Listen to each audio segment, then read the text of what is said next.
Tonight on News 5 Live, is the government considering a state of emergency for Belize City? This is after gun violence increased over the weekend with 2 dead in the old capital, including a reformed gang leader. In Roaring Creek, a police officer, Dylan Anthony, is shot and killed. Investigators believe it was a case of mistaken identity. In political news, rift in the UDP. We'll show you the high-ranking UDPs who boycotted Moses Barrow's NPC meeting on Saturday. And Shine versus Yellowman, the war of allegations. These stories and more coming up on News 5 Live.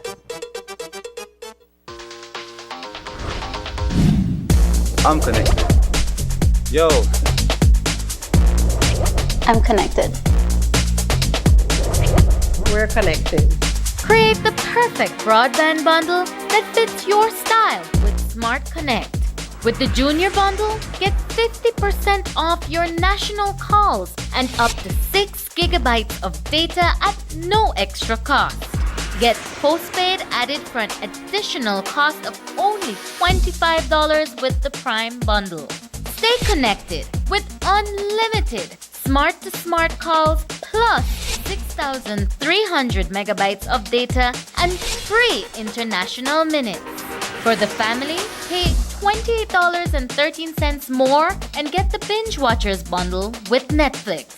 This bundle gives you 4 profiles with unlimited streaming on multiple devices. Visit a showroom near you to sign up and personalize your own bundle combination with Smart Connect. Smart, bringing people together. Hi, my name is Lincoln Fowers and I work at UMall.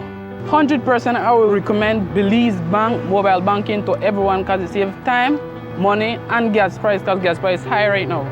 Belize Bank mobile banking just make life easier.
This newscast is brought to you by the Belize Bank Limited. Our country, your bank. Good evening and welcome to News 5 Live for Monday, March 25th. I am Sabrina Daly. 3 persons were shot and killed over the weekend, including a reformed Belize City gang member and a police officer. The increase in shootings in Belize City in particular has authorities considering to implement a state of emergency. We know that several measures have been put in place since the increase of gun violence over the weekend. Aside from the SOE, one of the measures included monitoring key gang figures in Southside Belize City. We start off tonight's newscast with the murder of the police officer from Kamalota village that sent shockwaves through his community and the Belize Police Department. 29-year-old police constable Dylan Anthony was on his way home when he was ambushed by a gunman on the Roaring Creek Bridge. Described as a humble giant, Anthony comes from a family of police officers. He is known to have been committed to his job and family. So why would anyone target him? Was it a case of mistaken identity? News 5's Paul Lopez traveled west today and has the following report. 29-year-old police constable Dylan Anthony was shot and killed on Saturday night in Roaring Creek while heading home. Anthony traveled to Bamapan on his motorcycle to withdraw some cash from an ATM. On his way back to Camalote, at the approach of the Roaring Creek Bridge, a gunman opened fire in his direction. We spoke with his partner, Denise Gonzalez. I called him the morning, but he didn't answer. He never answered. Because for morning, he full little motorcycle where he just buy all morning. But I know before the day done, he may call. But Gonzalez never received the call that she was expecting from her partner and the father of her 5-year-old son. Instead, the call she received was one that no partner wants to hear. When they call me after 9, they tell me that they don't shut up. That they don't shut up. I said, no, not Dylan. Who would I want to shut me up like that? Dylan, no bad our fly, no bad our soul. You know, me one of the sweetest person I ever know.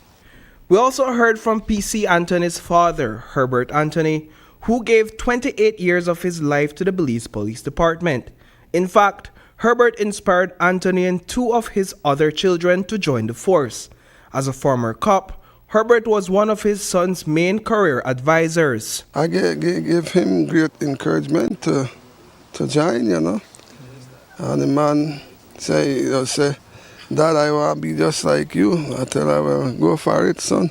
He's a very humble guy. Cool man, you know, no interfere with people. When I does the talk foolish thing, he said, Dad, why you not stop talk fool, man? I like talk foolishness, you know.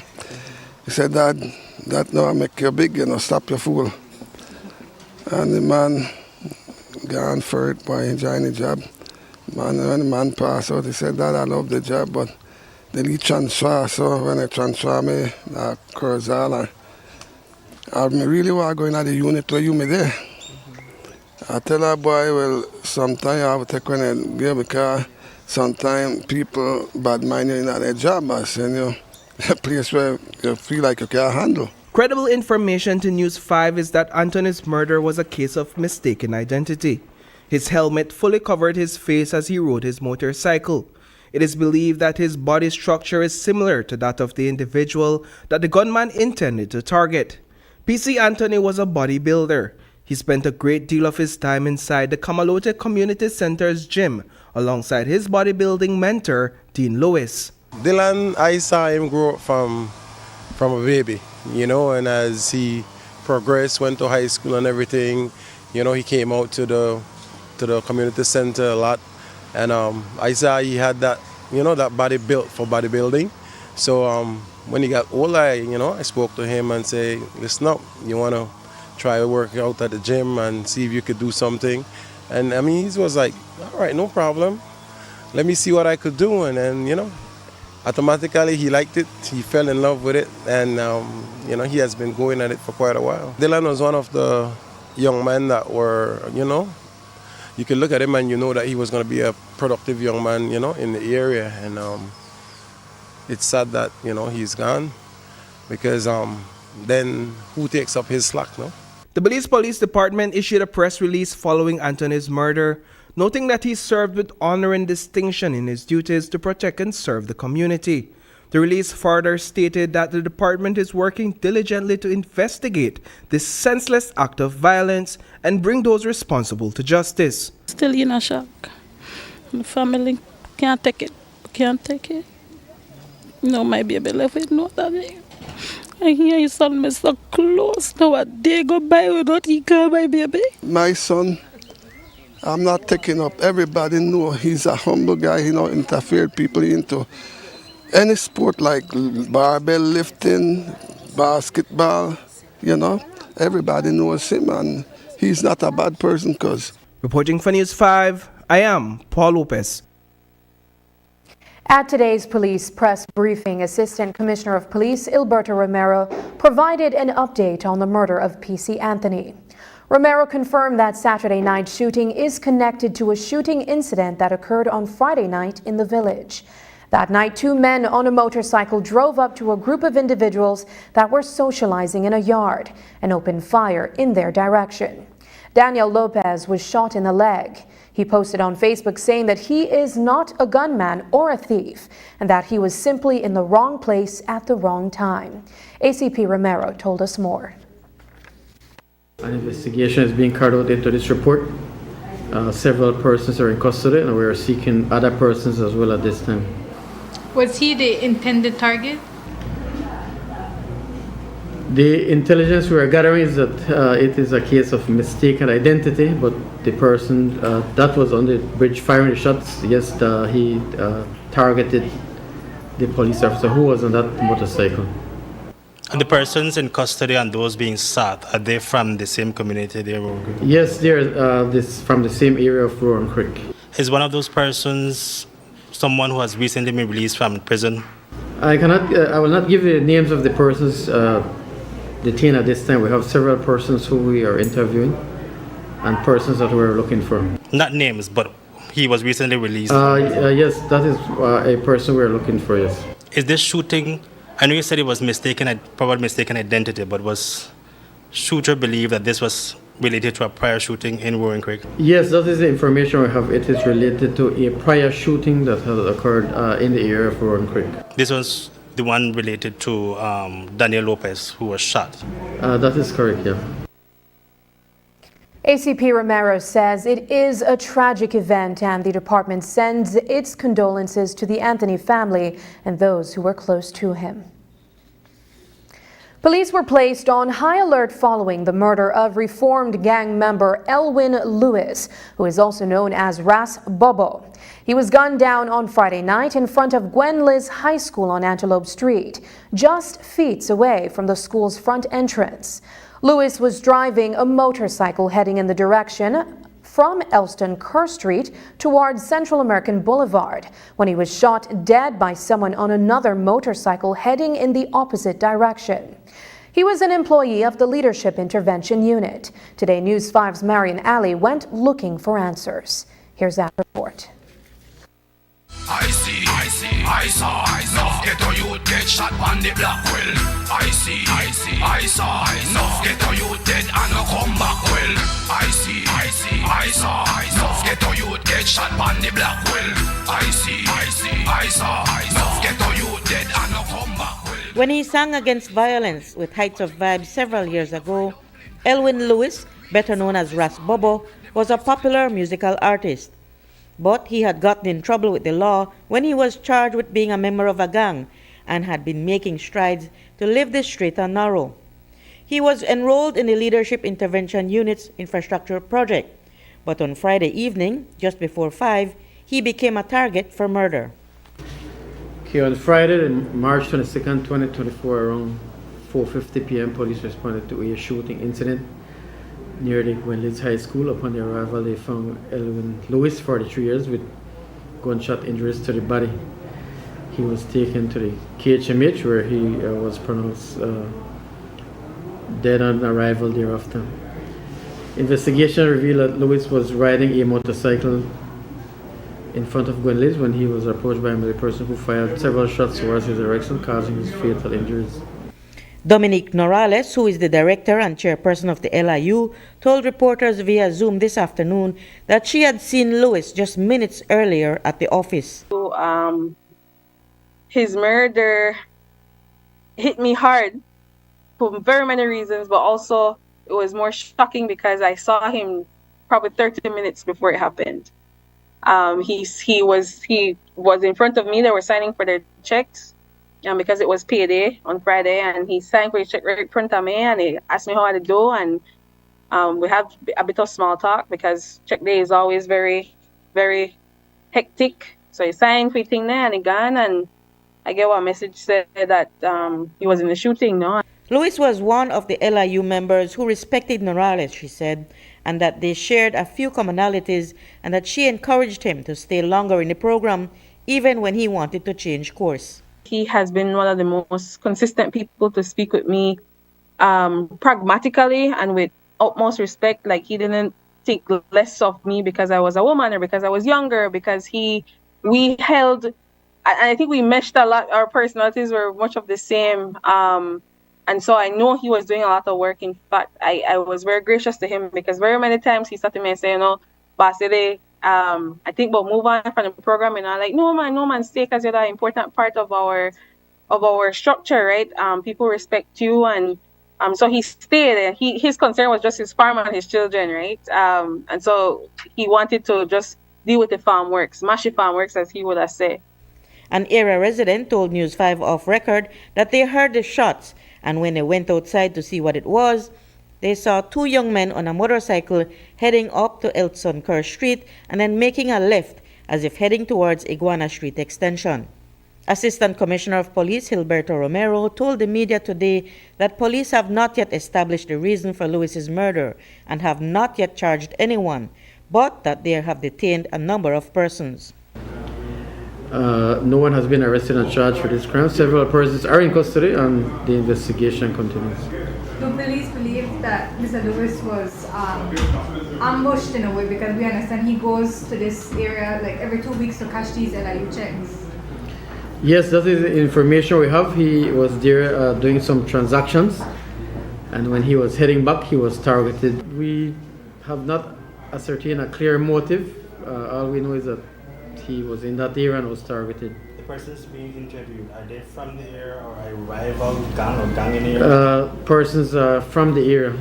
Meanwhile, as the LIU tries to keep gang activity at a minimum, the police have taken steps to discourage retaliatory actions. Something that we're trying to contain as much as possible, minimize or even eradicate as much as possible. But we're doing our best, collaborating with the police department, who have been one of LIU's greatest partners, if not greatest partners, while also collaborating with the Department of Youth Services, Behavior Modification and Conflict Management Services. So the public, of course, while being cautious and having a bit more precaution, should rest assured that we're doing all we can to manage the current increase in shootings. So we have several measures that are in place as we speak to prevent any sort of retaliation, because yes, he's from that particular area. In those measures, are particular persons being monitored? Yes, particular persons are being monitored and will be detained for interview. So far, the police say they cannot link Lewis's murder to any of the other shootings or the other murder this past weekend in Belize City. Reporting for News 5, I'm Marian Ali. The third murder of the weekend occurred in the Kings Park area of Belize City. It happened on Friday night, and the victim was 30-year-old Nigel Williams. Williams was driving along Dunn Street towards St. Thomas Street when he was approached by a male person and shot at, causing him to lose control of his car and crashed into the drain.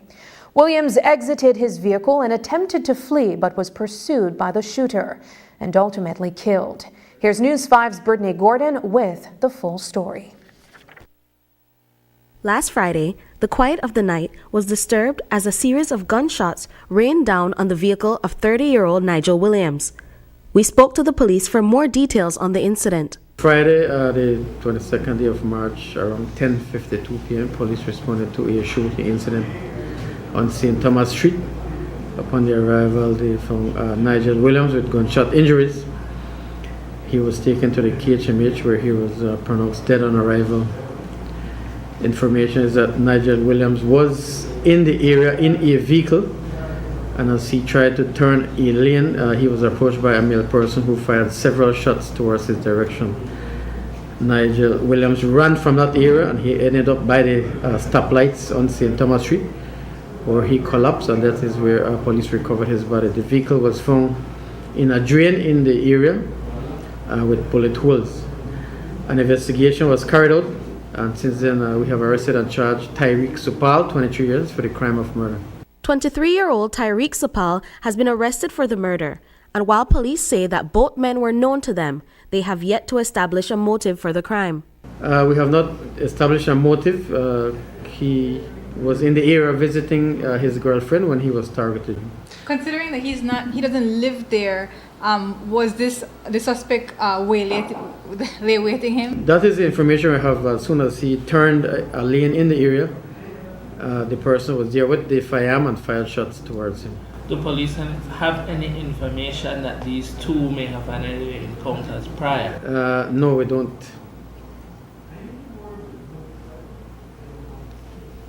He's not known to police. The victim. Yes, he is known as. And is the suspect known to police as well? The suspect is known to police as well. Williams was a father of two, described as a loving and caring father and husband. His wife, Jessica Williams, stated that she has no idea why anyone would target her husband, as he was a joyful and well-beloved member of the community. Do you know if there could be any possible motive that anyone would want to target your husband? You know, honestly, no, he was loved by so many. Mm-hmm. It was a shock. We didn't know of there being any issues with anybody for anything. We understood that he was doing taxi. He enjoyed life. He loved to party, and he loved seeing people have a good time. So there is really nothing that I could say anyone knew regarding why this would happen. She said that Williams came from a very large family, which he prioritized in everything he did. He was a father of two sons, a 15-month-old and an 11-year-old from a previous relationship. He was my slice of heaven, or another way to say it, heaven on this side of earth. So he was a caring individual. He was loving. He was he was very adamant about me and ensuring that I was safe. No one could do any harm to me. So he was just that type of guy. He wanted to make sure everyone was good. He is very big-hearted for his family, his nieces, his nephews, always taking them to the water, always taking them, when we lived down in Corozal, coming up to city, picking them up and bringing them, giving them an experience. Easter holiday was one of the major times of the year we all got together as a family and just, hung out and spent time, and he just enjoyed it. He was a very family-oriented man. As Williams and her family are currently living abroad, she has started a GoFundMe in order to cover the cost of them flying over for the funeral as well as the funeral expenses.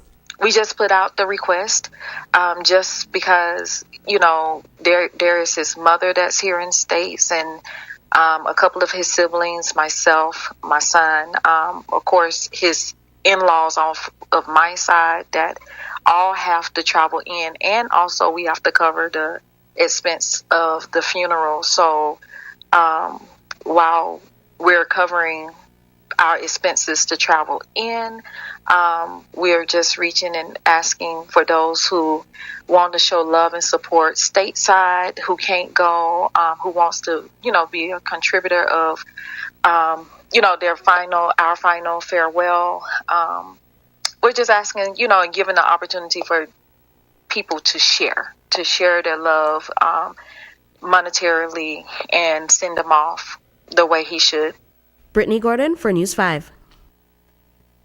We now turn to politics. The United Democratic Party, UDP, held its National Party Council, NPC, meeting to evaluate its performance in the 2024 municipal elections. However, a group of high-ranking members, including John Saldivar and Patrick Faber, boycotted the meeting and held a separate gathering at the Biltmore Hotel. They refused to comment on their absence or the purpose of their meeting. Meanwhile, UDP leader Moses Shine-Barrow remained at the headquarters, emphasizing that the majority of members were present and reaffirming his leadership. News 5 was at both meetings, and Hippolyta Novello reports. At its headquarters at the foot of the Belt-China Bridge, the United Democratic Party held its National Party Council meeting on Saturday.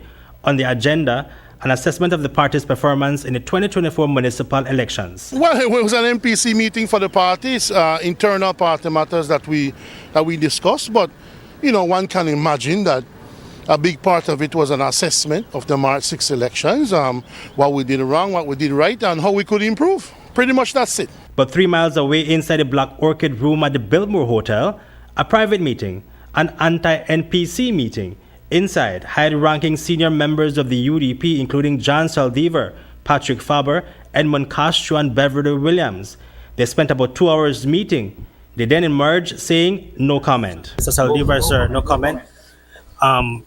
They are claiming that this group boycotted the NPC, sir. No how do you respond to that? No comment. Ms. Diane Finnegan says that you are all following negativity, sir. Mr. Saldivar, are you able to say whether you are happy with the leadership of the UDP, sir? But this meeting was to oust Patrick Shine Barrow as the leader of the UDP, sir. Mr. Faber, are you able to say why is it that you boycotted the NPC meeting at the UDP headquarters? How do you feel at the end of this meeting here at the Biltmore today, sir? Do you feel as if though the goal was met today with the other air reps and our UDP? I'm not commented this time. Ms. Bev, are you able to say why is it they boycotted the NPC meeting with Shine Barrow today, ma'am? We don't have any comment at this time. How do you feel about the meeting today? Do you feel as a progress positive? Yes. Its goal was met? Was the goal to remove Shine Barrow as the leader of the UDP? I don't know if there was any such goal. No comment. Mr. Castro, if I could ask you, why is it that you boycotted the meeting from you can ask me about, NPC this morning with man, Shine Barrow? You can't talk to me about But there was an NPC meeting There's scheduled nothing today. to say, You didn't show up. No, A lot of your I colleagues don't didn't know, show up man. either. I don't know, sir. I don't know, sir. Mr. Barrow and the I don't know. chairman are still there at the HQ holding the there? NPC. Well, maybe I'll go look for them. Meanwhile, party leader Moses Shine Barrow, party chairman Michael Perrefeet, along with UDP standard bearers and other officials, were still meeting. The NPC meeting lasted about 5 hours, and during those 5 hours, Barrow says he wasn't aware of any other meetings. But one thing he was aware of was that he had the majority. I don't know where people are as far as who did not attend. I know Ugo had a family emergency with the death of his family. He's still mourning. He had his representatives here. Majority, the far majority of constituencies were here. And that is all that matters. People are always absent from NPC meetings. It's not news when anybody is. I mean, in this case, they boycotted the NPC meeting. John Saldivar, Patrick Faber, Mr. Guerrera from San Pedro, Mr. Denny Grijalva from Orange Rock, Miss Bev from Belize Rural. Is that what they said? I don't know. They were invited to this NPC. Well, all members of the NPC are invited. They had their own meeting at Biltmore. But I don't know about that. We have an NPC. All members of the NPC are invited. And who comes, who doesn't come. It's a free country. But is Barrow's leadership under attack from the same group again? Is he concerned? You need a majority. And I had the majority here at the National Party Council. I have been re-elected by the National Convention. So obviously we know the history of the party and we know individuals who have their ambition to lead the party. And that is what it is, but I'm more concerned with the majority that was here. The National Convention has taken a position on the leadership situation of Shine Barrow, so I don't see how any meeting at the Biltmore can change that. The National Party Council meeting, the only meeting recognized by the party, happened at the party headquarters today. That's the only meeting I know about. The National Convention said that the Honorable Shine Barrow is the leader of the UDP until the 2025 general elections. There's no higher body than the National Convention, so any so-called meeting to discuss that is mute. Nothing can change that at all. No, I don't know what's the purpose of that. Reporting for News 5, Hipólito Novello. As you saw in the story, one of the persons who boycotted the UDP's National Party Council meeting was Beverly Williams, the party's standard bearer for Belize Rural Central. She was also a UDP senator. We say was because opposition leader Moses Shine Barrow has replaced her. In a letter dated March 25th, opposition leader Moses Barrow informed Governor General Dame Forla Salam of the appointment of Mark O'Brien as UDP senator. The letter says in part, quote, "I write to you on this occasion to declare the seat of Senator Beverly Williams vacant. I hereby nominate Mr. Mark O'Brien to fill the seat left vacant by Beverly Williams," end quote. Coming up, UDP leader accuses a yellow man of theft.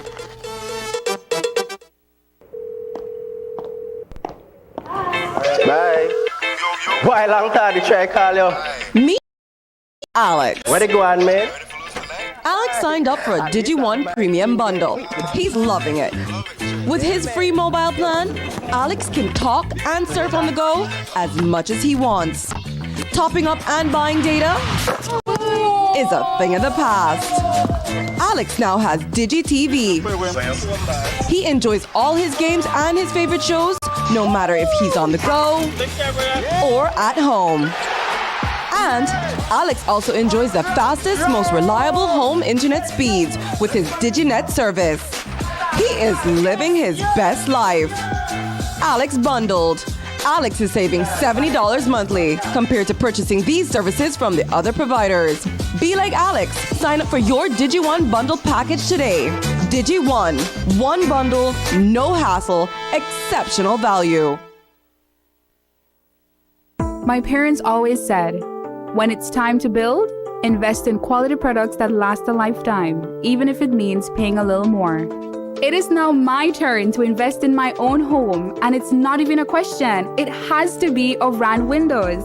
My contractor recommends Oran because of the heavy-duty construction, the thickest gauge blades on the market, and the dual locks that allow lower louvers to close independently for privacy while the top remains open for airflow. These features make Oran aluminum louver windows the best on the market. With Oran aluminum louver windows, you get strength, durability, and beauty with an added layer of security and protection against debris and damaging winds. Come in and check out the variety of sizes and colors at Design Depot, located at Mile 3 Philip Goldson Highway in Belize City.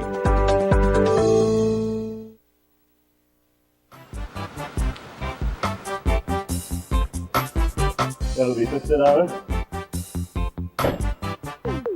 Thank you. Wait, hey, this 50 is a fake. How do you know it's a fake? What are you talking about, sir?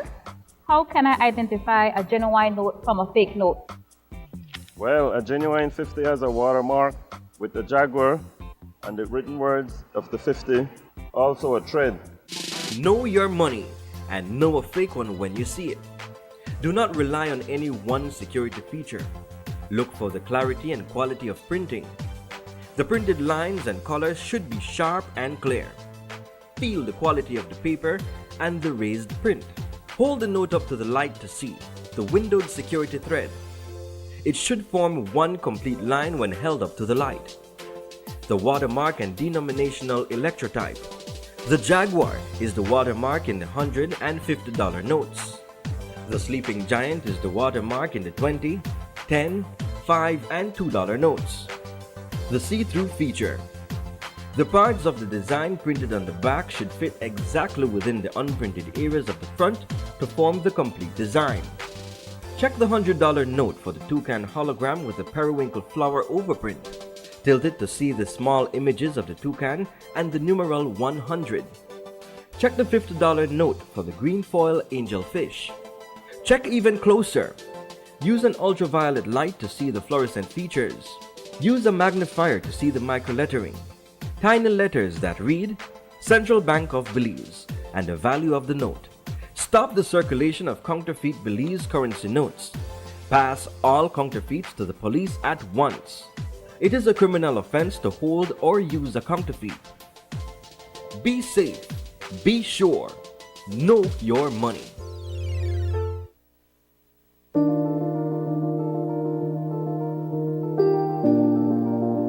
Happy Women's Day to everyone. Annually, March 8th, International Women's Day, is observed globally in recognition of the achievements of women across social, economic, cultural, and political arenas. We use this time to reflect on our progress made, to call for change, and to celebrate acts of courage and determination by ordinary women who have played an extraordinary role in the history of our communities and our beloved country, Belize. International Women's Day has been observed since the early 1900s, and in Belize we utilize this entire month of March to not only celebrate, but educate, inform, dialogue with women from all areas of Belizean society. This helps us to accomplish the necessary changes that need to be made in our programs, projects, and laws. The theme for this year's Women's Month is Inspire Inclusion, Count Her In. This means that when we inspire others to understand and value women's inclusion, we forge a better world. And when women ourselves are inspired to be included, there is a sense of belonging, relevance, and empowerment. Women must always be counted in. Over the past year, government has made significant changes to improve the women's agenda. There have been changes in legislation, such as the Families and Children's Act, as well as the strengthening of the proposed anti-sexual harassment legislation. The National Women's Commission is now a statutory body, giving it the legal mandate of advocating, promoting, monitoring, and reporting on gender issues in Belize. Empowering women is a big responsibility, but it is also vital for gender equality. Furthermore, society benefits when women are treated with dignity and respect. Women are undoubtedly turning the world's attention on ourselves. It may have been previously impossible, but it is now doable, and we are doing so now. Women are achieving incredible heights and breaking glass ceilings. For example, the increases in women leadership positions and women as proprietors of small, medium, and micro enterprises. Women are joining every field and succeeding in all of them, demonstrating our abilities. But there is still a long way to go. So let us join hands in removing the barriers of negativity and making sure that women's participation will strengthen our society in every way. I want to wish everyone, all Belizeans, especially our beautiful women, a happy Women's Month to all.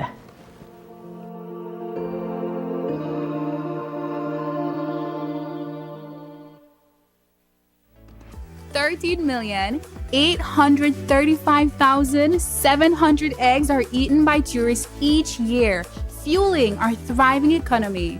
Tourism means business. Tonight, Moses Shine Barrow is also facing opposition from Brian Yellowman Audinet. Audinet reportedly filed a police complaint against Barrow on Friday and has been posting defiant messages on his Facebook page. For instance, he posted, quote, "The PUP are happy with Shine Barrow at the helm of the UDP because they will continue to win. Shine needs to go and go now," end quote. When we asked Barrow about Audinet on Saturday, he told us that two police reports have been filed against Audinet. Are you aware, as reported last night, that Yellowman filed a police complaint against you? No, I have not been notified of any such thing. I know that two police reports were filed against him, one for stealing and one for threatening one of our party officials. That stealing happened when? And what was the item you stole? Monday the 18th, I believe. Yes, Monday the 18th. He stole a fridge and a TV and a microwave from our property, which is why he was terminated. And threatening who? He threatened one of the party officials. Well, today we heard from Brian Yellowman Audinet. He invited the media to the UDP's Queen Square office, where he refuted claims that he was fired because he stole appliances from the UDP headquarters. Audinet says he took what was rightfully his Here is how he puts it. I take 2 refrigerators, a TV and a microwave to the United Democratic Party when Miss Carol Babb was the Secretary General of the party. On Monday, March 18th, I went to work and then I received a letter.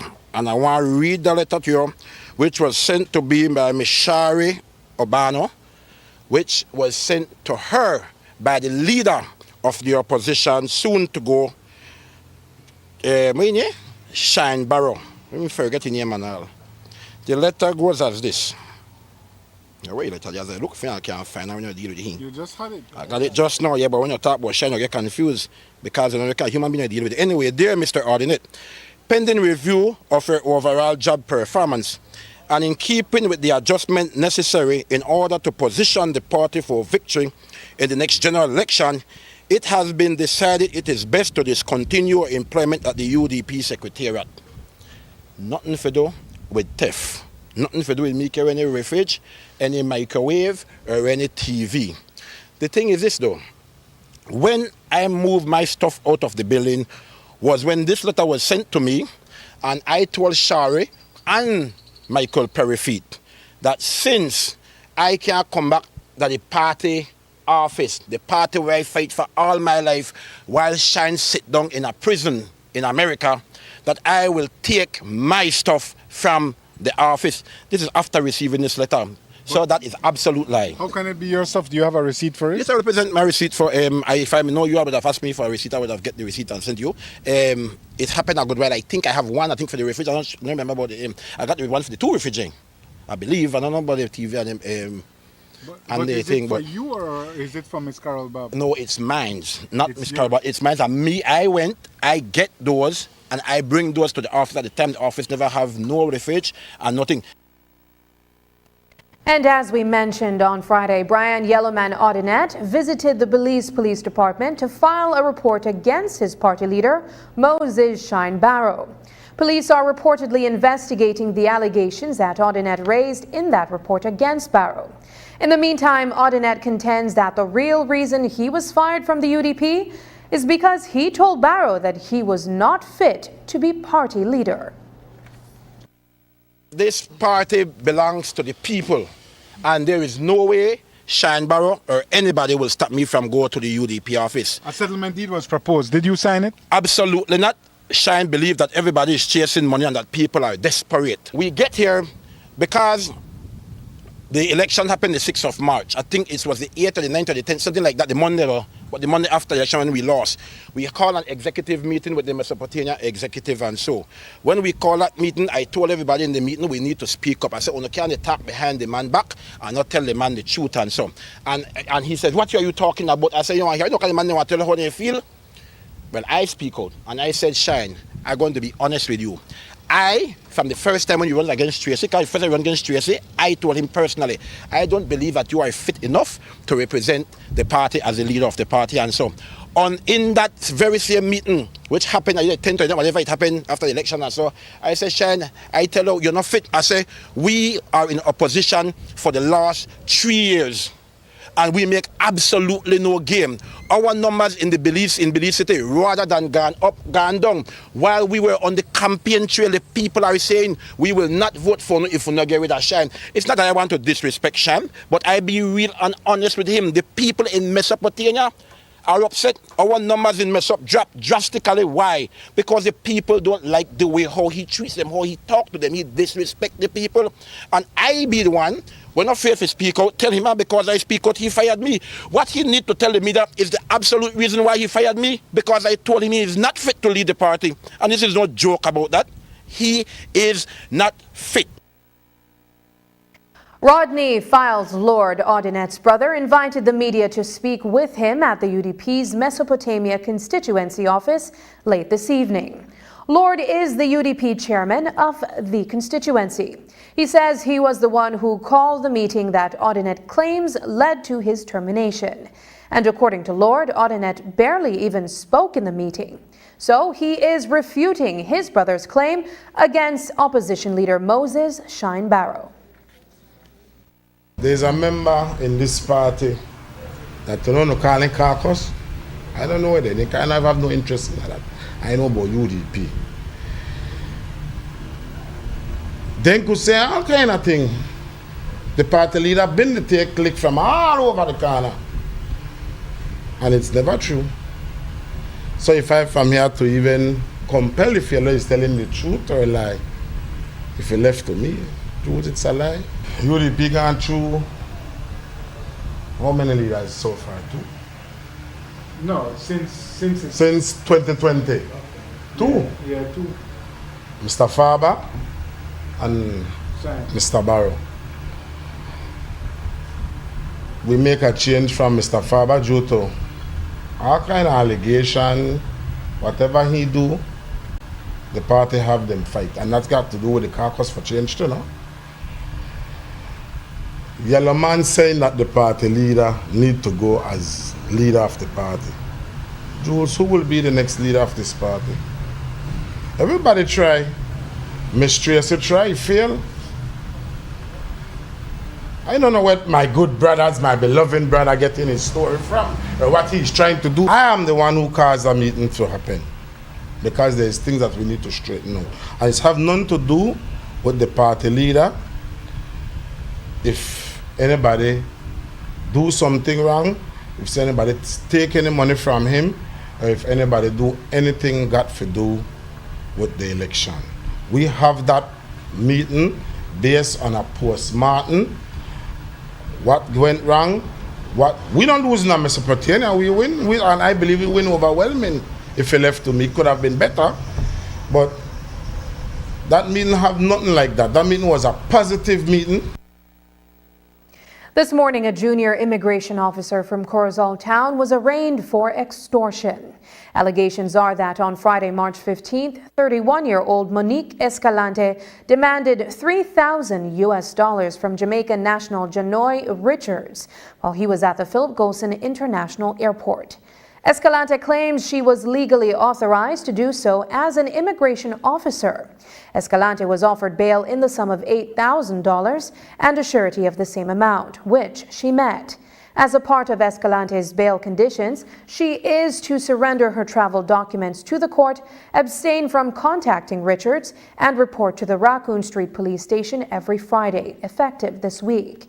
In an interview with Escalante's attorney, Audrey Matura, she claimed that the arrest of her client is merely a scapegoat for other immigration officers taking advantage of their position. But she also maintained that her client is innocent. The first thing I'll say is that it's interesting what is happening. If the department believes there's a problem up at the airport, they need to look into it beyond trying to use my client as a scapegoat. And I say that because the second thing is that the facts as it's being stated is very questionable. Because according to the records that they will have there is that Mr. Richards, who is claiming or making these allegations, came into the country on the 15th of March. And I saw the report gave the impression that as this alleged incident happened, he ran to the police to get help. That's not true.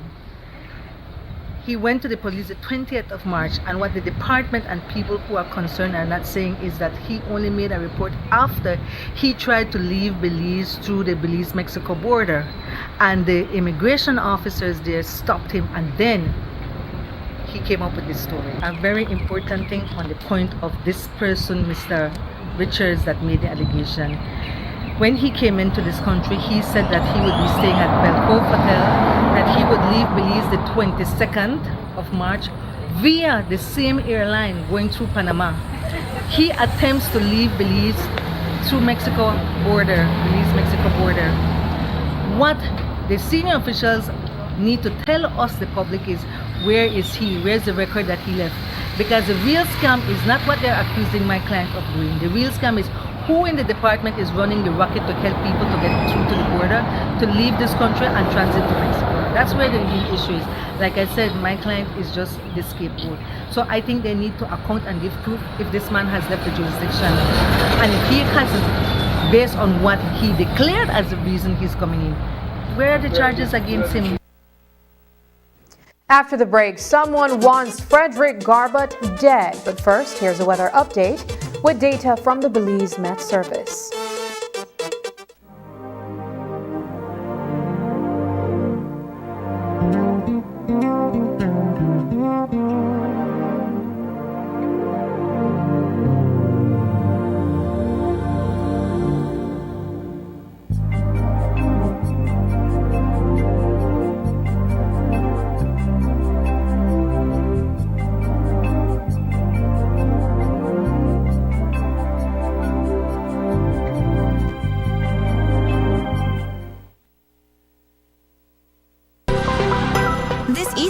Indulge in the ultimate getaway with San Pedro Belize Express Water Taxi. From March 29th to March 31st, embark on a journey to Belize's most spectacular destinations, San Pedro and Key Cocker.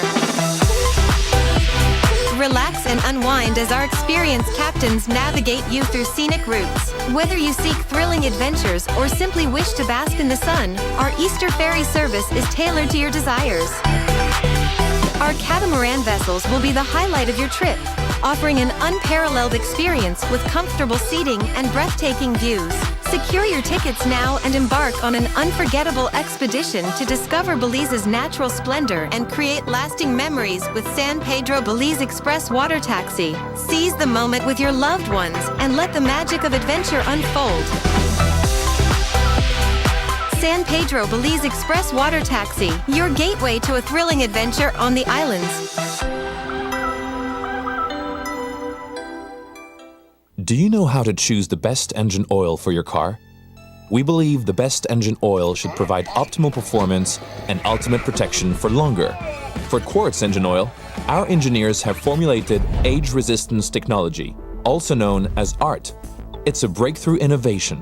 The interaction between oil molecules is increased, creating a super-resistant molecular structure. So whatever the conditions, it helps to prevent the lubricant protective film from breaking. Any engine is exposed to harsh conditions. Extreme temperature and pressure, friction, sludge accumulation. The molecular structure of quartz with ART stays strong to perfectly lubricate and protect engine parts in all conditions. And the results are outstanding. Protection against sludge buildup improved by 18%. Protection against mechanical wear improved by 74%. Thanks to Quartz with ART, save on maintenance and preserve your engine's power. So next time you wonder which engine oil to use, choose performance and protection that lasts longer. Quartz with age resistance technology. Keep your engine younger for longer.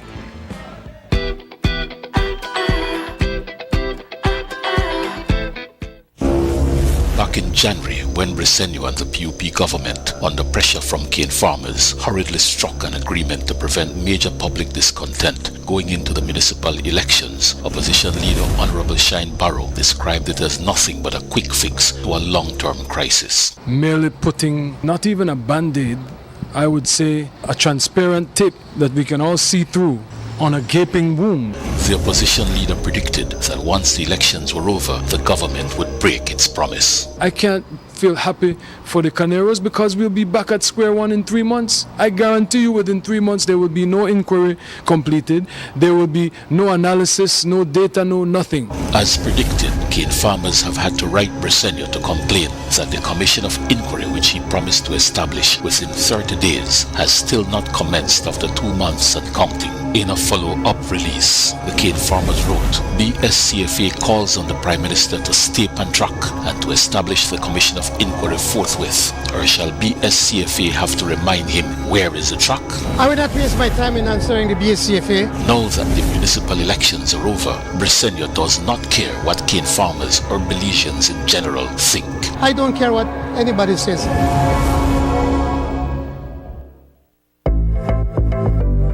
We all know about the phasing out of single-use plastics and the enactment of pollution from the plastics regulations. One of the key components in this regulation states that for an item to be considered biodegradable, it must consist of more than 50% of bio-based content. Here, you will find out how the Department of the Environment determines what items meet the criteria and what equipment is being used to guide that process. Since 2019, The Department of the Environment has been working with CIFAS in doing microplastics. Through this project, CIFAS has donated 2 microscope Fourier transform infrared spectroscopy equipment to strengthen capacities on monitoring and enforcement to reduce marine litter and plastic pollution. The FTIR can be used to identify unknown materials. The Department of the Environment will use the equipment to determine the composition of single-use plastics and biodegradable products to enforce the environmental protection, pollution from plastics regulations. While we have a long way to go with the implementation of the pollution from plastics regulation, having this equipment is one step closer. For more information on what's being done about biodegradables and ways you can help, visit our website at www.doe.gov.bz. Remember, not all light bulbs are created equal.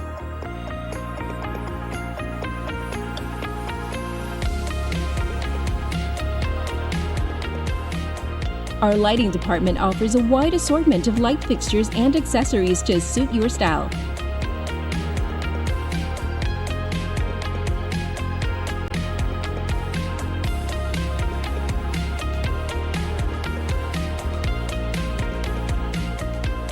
So stop in today and get the right illumination for your homecation. And don't forget your B-Box when you make a purchase. Benny's, quality and savings. Let's talk energy. Did you know that saving energy can affect the overall cost of electricity? Practicing energy conservation helps BEL to use mostly low-cost options for sourcing and delivering energy to consumers. We take proactive measures to stabilize the cost of power by monitoring and purchasing the most affordable energy available at any given time. The more energy we save, the more we can meet energy demands using the lowest cost option. Belize Electricity Limited, providing safe, reliable, and sustainable energy solutions.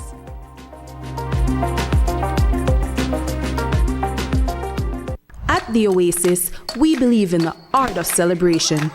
Our exquisite range of wines adds a touch of elegance to every celebration. Elevate your sports night with the finest spirits from The Oasis. Savor the victory with every sip. Love, laughter, and the perfect blend. Whether it's a romantic evening or a casual get-together, our spirits set the mood. The Oasis is your destination for all occasions. Visit us today and discover a world of taste, quality, and elegance. The Oasis, where every bottle tells a story. Unwrap the joy of crystal clear picture and sound from Iowa, the brand that offers you affordability and exceptional quality. Iowa has a wide range of exceptional products to choose from, such as TVs, speakers, headphones, home appliances, and much more at affordable prices that won't break the bank. Enhance your audio-visual entertainment experience with Iowa, and for your convenience, parts are readily available in country for hassle-free maintenance. You can find Iowa products at your local electronics store countrywide. Choose Iowa, the best in home entertainment and household appliances.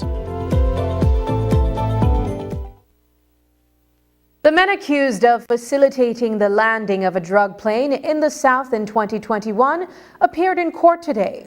They are known as the Bladen 12, and today the trial judge adjourned the proceedings. That's because the attorney for some of the accused, Oscar Salgado, is incarcerated and unable to represent them. Attorney Richard Bradley explained.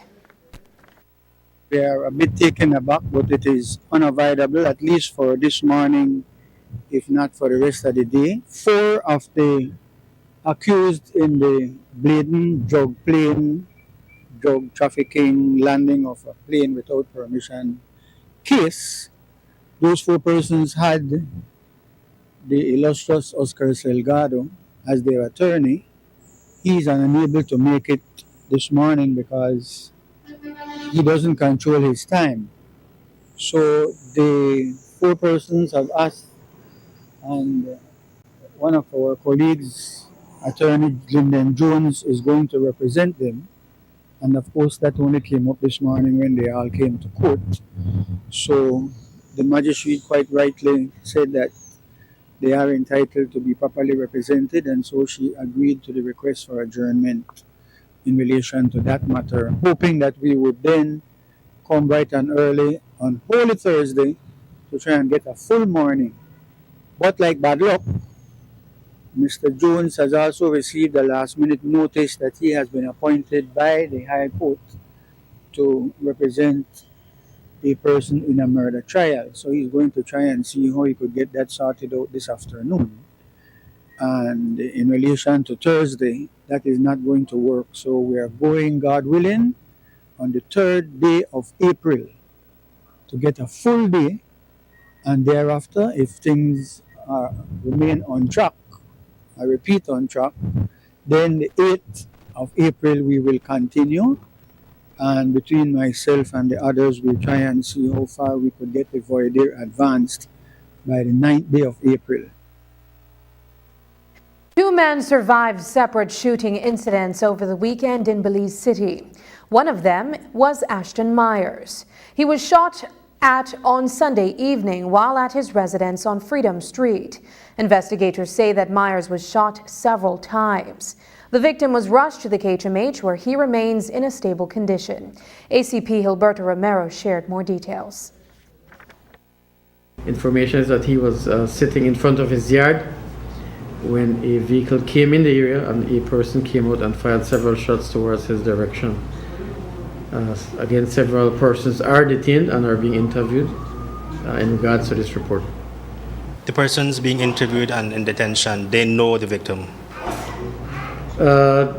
We have information that it is over some rivalry that they have in that area. And yes, they know each other. The victim has provided an official statement to police? Not as yet. He's receiving treatment. As soon as he recovers, that will be done. Later that Sunday night, Belize City Police were called out to an area near Jane Usher Boulevard. There they found Frederick Garbut suffering from several gunshot injuries. He was rushed to the KHMH where he is in a stable condition. ACP Gilberto Romero says that several persons have been detained. He's presently listed in a stable condition at the KHMH. Several persons have been detained and are being interviewed in regards to this report. Is Mr. Garbut from the area? Yes, he is from that area. So we had that area seems to have been heating up recently. We had Troy Hyde murdered not too long ago, not too far from where this happened.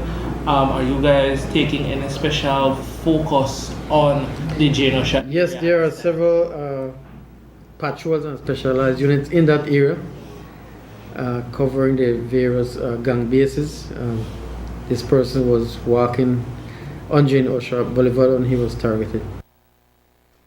When we return, PM Briceño says budget is designed to help everyone.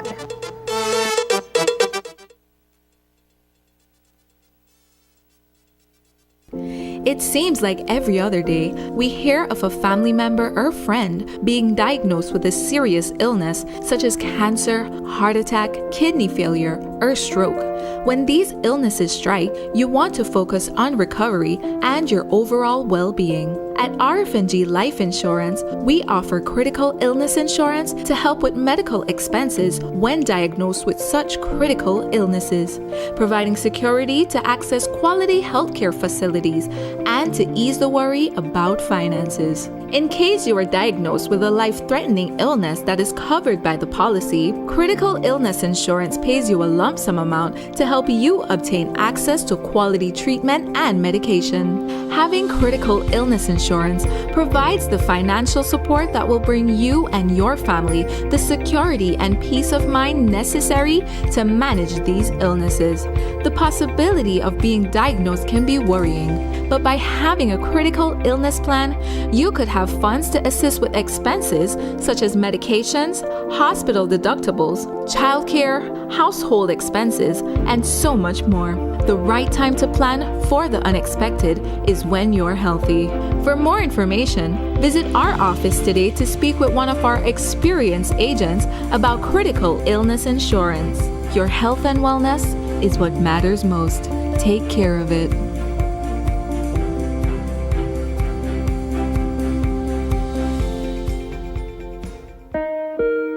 The human papillomavirus HPV is responsible for 90% of cervical cancer cases. 80% of the population may be infected with HPV during their lifetime. HPV screening can prevent cervical cancer. Females 25 to 65 years old get tested for HPV. The HPV test is now available at your nearest health facility. A message from the Ministry of Health and Wellness and the Pan American Health Organization, World Health Organization, with funding and partnership support from the United States of America.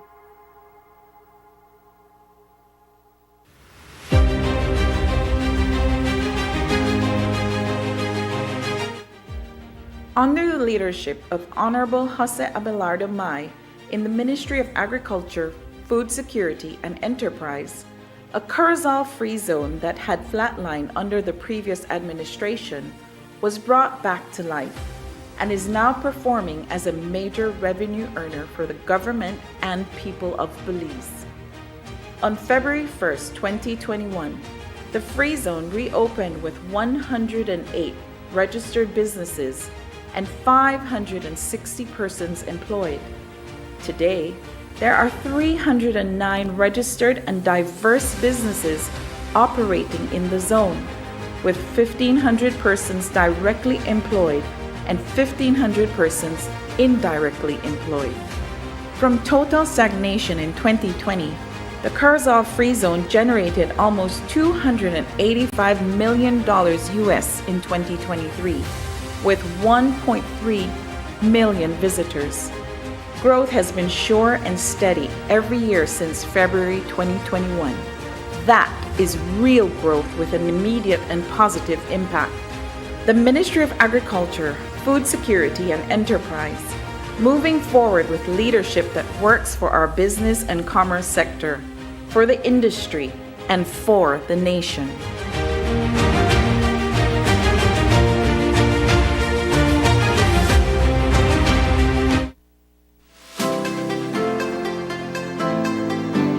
Discover a shopping experience like no other at the V Department Store.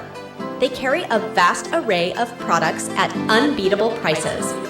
Elevate your shopping journey with affordability, diversity, and accessibility at the V. Conveniently located at 1745 Coney Drive in Belize City. This plan, I can't leave this plan. Smart Belize! Hey there, smart thinkers!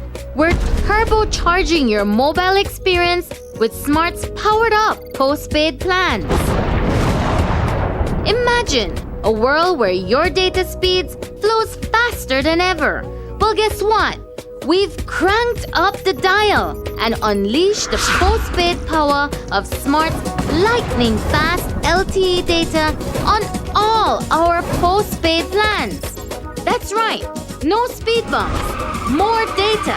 It's like having a limitless highway of data speed at your fingertips. Whether you're a Lone Ranger with an individual plan or a squad rolling with a group plan, everyone gets to surf, stream, and share at enhanced full high-quality speed. Switch to Smart's powered-up postpaid plans today and ride the wave of postpaid power. Visit any Smart showroom or smart-bz.com for details and make your mobile experience smarter and faster. Smart, bringing people together. I know I can't leave this plan. I can't leave this plan. I'm David Humes. This is Vanessa Humes. We own Littleville Cool Spot. Belize Bank save us a lot of time. Working with them, we can keep track exactly what we spend. We recommend Belize Bank 100% because we don't have to go to stand up in line, and we can check on our account right from our house. Working with Belize Bank is the best.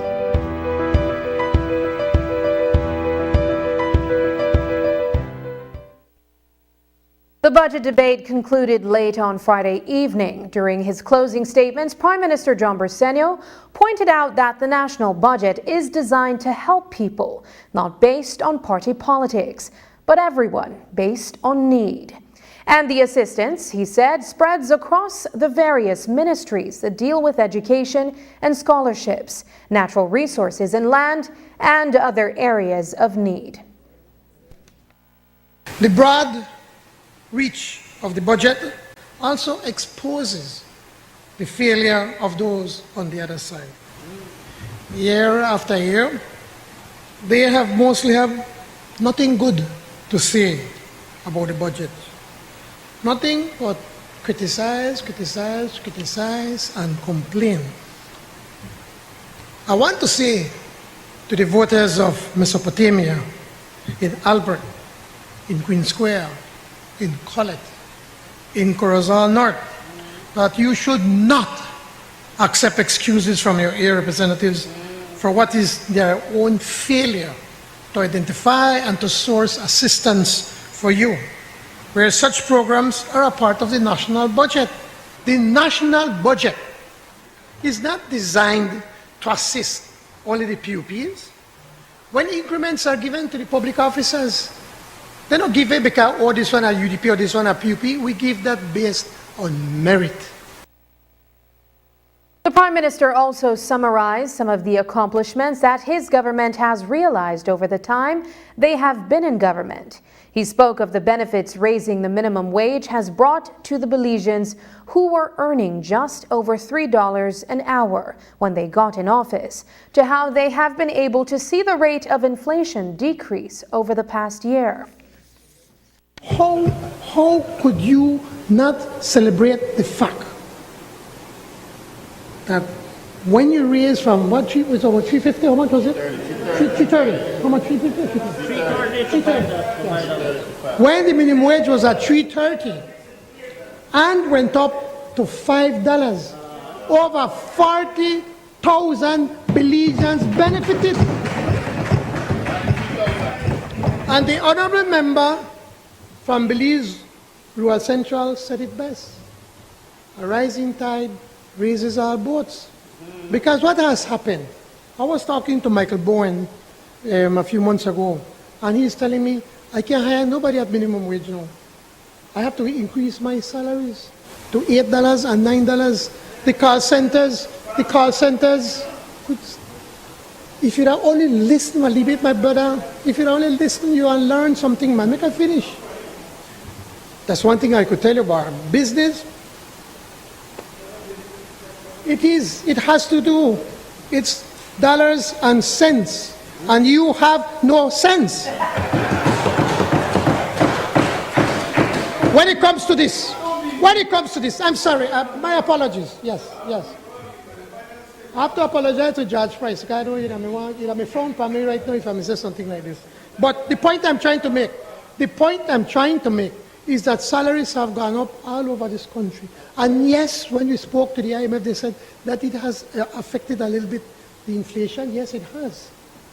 But what you want? We could continue to have high unemployment and the pay with people on pittance. Well, I rather we raise the salary for the people, even if we have to deal with a little bit of inflation, which is what we're doing because inflation now is going down. But the problem, we understand what we're talking about. People are making more money. Of course they're making more money. And that's something to be proud of, my brother. You're supposed to be celebrating that fact. They have more money. When you have more money, you could buy more. And when you buy more, the businesses do more and they could hire more people and more jobs and more jobs. This is how you grow an economy. Up next, in tonight's episode of Sports Monday, the 33rd Annual Women's Cross Country Cycling Classic.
When the new government took office in November 2020, our livestock producers were unable to export their cattle.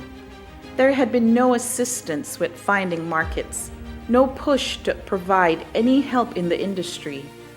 Under the leadership of Honorable Jose Abelardo Mai, the Ministry of Agriculture, Food Security and Enterprise opened our borders and found lucrative markets for our cattle farmers. In 2023, beef exports to Guatemala and Mexico totaled 40,315 head of cattle. That's $70,551,250 in revenue.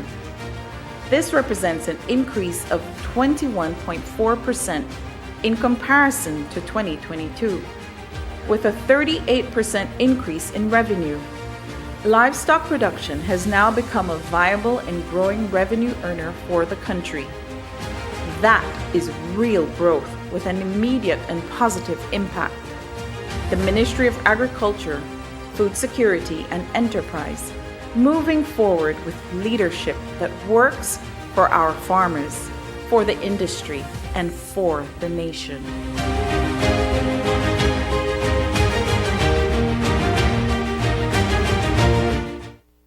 I Belizean. Of course, I will make sure the place clean, especially the places then where we treasure. Idaho Belizean. Of course, I have a bag for my garbage in my car. Idaho Belizean. Of course, I believe that all of we should do for we part to protect the environment. Idaho Belizean. Of course, I teach my picnic from small enough to throw garbage on the ground. Idaho Belizean. Of course, on and off the court.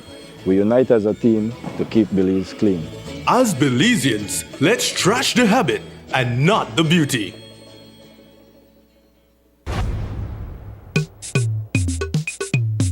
Upcoming enhancements to My Social Security. The new healthcare provider feature seamlessly connects healthcare providers, insured persons, and employers to facilitate the payment of sickness benefits. Here are the enhancements. Registered healthcare providers will create and submit online medical certificates using their healthcare provider accounts. Insured persons will receive a link to view the medical certificate to complete and submit their sickness benefit claim. And employers will receive an email notification of their employee's sickness claim. Also, the insured person and their employer will receive a copy of the claim decision letter after review. Healthcare providers, insured persons, and employers are encouraged to create a portal account to access and benefit from these new services on My Social Security at ssbportal.org.bz. My Social Security online portal. New healthcare provider feature coming this March. Social Security at your fingertips. This plan, I can't leave this plan. Smart Belize! Hey there, smart thinkers! We're turbocharging your mobile experience with Smart's powered-up postpaid plans. Imagine a world where your data speeds flows faster than ever. Well, guess what? We've cranked up the dial and unleashed the postpaid power of Smart's lightning-fast LTE data on all our postpaid plans. That's right, no speed bumps, more data. It's like having a limitless highway of data speed at your fingertips. Whether you're a lone ranger with an individual plan or a squad rolling with a group plan, everyone gets to surf, stream, and share at enhanced full high-quality speed. Switch to Smart's powered-up postpaid plans today and ride the wave of postpaid power. Visit any Smart showroom or smart-bz.com for details and make your mobile experience smarter and faster. Smart, bringing people together. I know I can't leave this plan. I can't leave this plan.